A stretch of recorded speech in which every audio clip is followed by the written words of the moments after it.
Huu hapa ni uwanja wa Azam Complex Chamazi, uwanja ambao unatarajiwa kufanyika mchezo wa ligi kuu ya Tanzania bara kati ya klabu ya soka ya Azam FC na klabu ya soka Young Africans. Hapa unavyotaona tayari Deka Media tumekwisha kuingia ndani na kukuhabarisha taarifa mbalimbali zinazokuwa zikihusu michezo na burudani. Toka hapa kwa ajili ya kukuhabarisha kila taarifa ambayo inakuwa ikiendelea hapa. Kumbukwa ni dabi ya Mzizima, mchezo ambao unatarajiwa kupigwa katika uwanja huu wa Azam Complex Chamazi, mchezo unaokwenda kuwakutanisha klabu ya soka ya Young Africans dhidi ya klabu ya soka ya Azam Football Club. Azam ndio wenyeji wenye uwanja kwa hii duru ya raundi ya pili. Kumbukwa mchezo wa raundi ya kwanza klabu ya soka ya Azam Football Club waliweza kuwafunga Young Africans katika uwanja huu wa Azam Complex Chamazi. Mchezo wa raundi ya kwanza, duru ya kwanza ya msimu huu wa mwaka 2024 2025, Azam FC wakiwa wageni katika dimba hili waliweza kuondoka na matokeo hii leo. Tutarajie kitu cha namna gani haswa ndani ya dakika 90? Mimi shauku langu ni kushuhudia kwamba mpira mzuri, mpira mkubwa, mpira ule wenye kiu ya kihadhi ya kimataifa ndio ambao ninatarajia kwenda kuona katika dimba hili la Azam Complex Chamazi. Deka Media tumetia nanga kwa ajili ya kukupa taarifa mbalimbali zinazokuwa zikihusu michezo na burudani. Kuwa nasi kuanzia mwanzo mpaka tamati mwa mwisho wa mchezo huu wa ligi kuu ya Tanzania bara maarufu kama NBC Premier League. Stay tuned.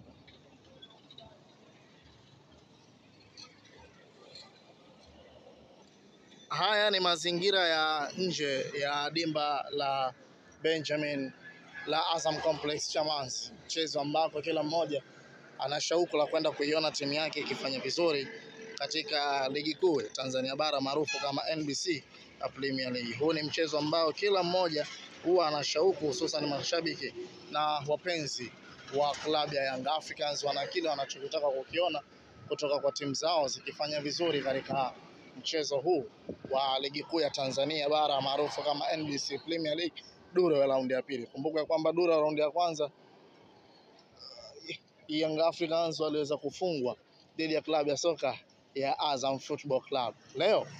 Leo patashika. Kuna ndani ya dakika 90 ndizo zitakazoamua katika ardhi hii ya Azam Complex Chamazi.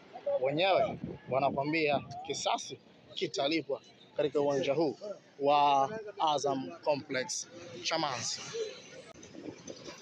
Hakika maajabu yako hapa katika viwanja hivi vya Azam Complex Chamazi, na hivi ndivyo hali ambavyo ilivyo na kile kinachoendelea katika uwanja wa Azam Complex Chamazi. Mashabiki na wafanyabiashara wamekwisha kutia nanga hapa kwa ajili ya kufanya kile ambacho wao wanakihisi ni furaha. Jezi za Simba zinatamba kwa kile ambacho kimefanyika jana katika dimba la Benjamin William Mkapa. Mashabiki na wapenzi na wanachama wamefurahi kweli kweli kuiona timu yao ikifanya vizuri haswa katika michuano ya kombe la shirikisho barani Afrika, ikimfunga Al-Masry kwa mikwaju ya penalty 4-2. Hiki ndicho ambacho kila mmoja huwa anakitazamia na kukifurahia baada ya kukiona dakika 90 mnyama Simba akifanya vizuri katika dimba la Benjamin William Mkapa.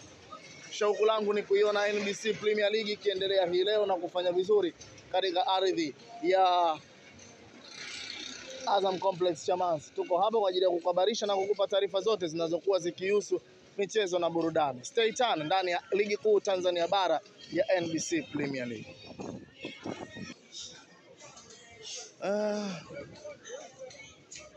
Ndivyo hali ambapo kinachoendelea katika viunga hivi vya NBC, mchezo wa ligi kuu Tanzania bara maarufu kama NBC Premier League utakao kwenda kuwakutanisha klabu ya soka Young Africans dhidi ya klabu ya soka ya Azam Football Club. Azam ndio watakao kuwa wenyeji katika mchezo wa hii leo dhidi ya klabu ya soka ya Young Africans. Mchezo wa kwanza Young Africans waliweza kupoteza hapa kwa jumla ya bao 1-0, bao pekee likifungwa na Jibril Sila. Pengine labda tutarajie kitu cha namna gani haswa ndani ya dakika 90. Mimi niko hapa kwa ajili ya kukuhabarisha na kukupa taarifa mbalimbali zinazokuwa zikihusu na michezo na burudani. Stay tuned kwenye ligi kuu ya NBC Premier League.